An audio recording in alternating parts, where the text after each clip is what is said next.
For many years, women across the globe have been fighting for the rights and recognition that they truly deserve. Despite the many obstacles, women have made great strides towards equality, particularly in the last century. This progress would not have been possible without the help of many brave women who were strong enough to go against the norm and stand up for what is right and just. Just two of the many courageous and influential women are Judy Chicago and Sojourner Truth, who both contributed great things to the feminist movements.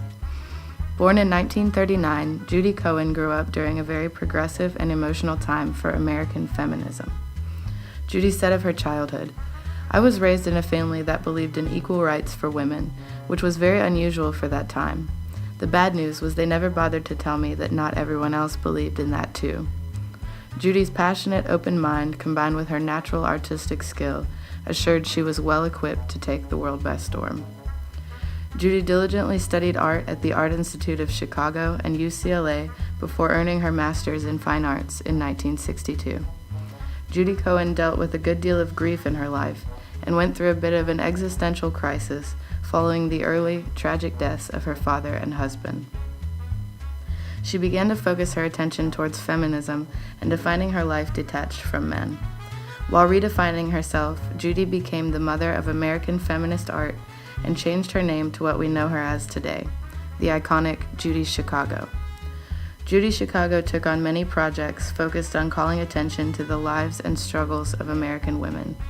She became best known for her sculptures and large installations, which incorporated the works of other female artists.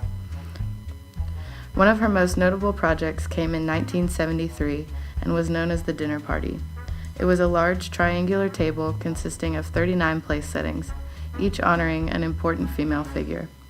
She enlisted the help and input of hundreds of mostly female artists.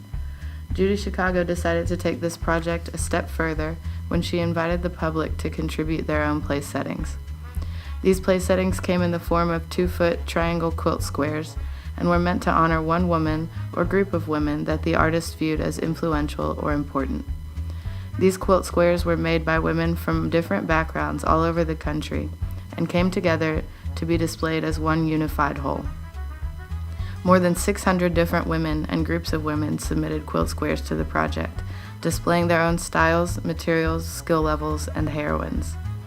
In 2013, after being viewed by over 1 million adoring fans, the honor quilt was donated to the University of Louisville by Judy's nonprofit group, Through the Flower. Chicago made great contributions not only to the art world, but to the feminist movement. Her masterpiece, the International Honor Quilt, helped to unify women with the power of art. The honor quilt honored many very important and influential women. One of the heroines honored by this project was Sojourner Truth. Sojourner Truth lived a very troubled life and was born into slavery in the state of New York. Truth escaped her master in 1826, just 1 year before slavery was abolished in New York. Her courage, wisdom, and devout faith guided her to safety and freedom. Truth's mother was a very religious African woman who taught her children the importance of faith. This lesson stuck with Truth through all of her hardships and helped her to achieve great things. Once Truth adjusted to her newfound freedom, she began to travel the world sharing her strong beliefs about slavery, women's rights, and God. Sojourner Truth was a very stubborn and fearless woman who truly stopped at nothing to stand up for what she believed in. Due to her upbringing, Truth was largely uneducated and never even learned to write her own name. This, combined with the everyday struggles of being an African American woman, made life very difficult for Truth. But Sojourner Truth was not the kind of woman to give up, and she had knowledge far more valuable than the ability to read or write. She once claimed, "You know, children, I don't read such small stuff as letters. I read men and nations. I can see through a millstone, though I can't see through a spelling book." Truth embraced the important talents that she did possess and focused on her love and skill for public speaking. Truth took on the role of a self-proclaimed preacher, preaching for the rights of African Americans and women across the country.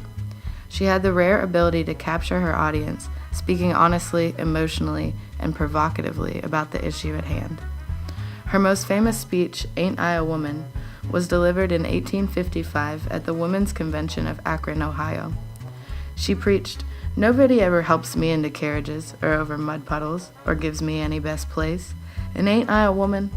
Look at me, look at my arm. I have plowed and planted and gathered into barns, and no man could head me. And ain't I a woman?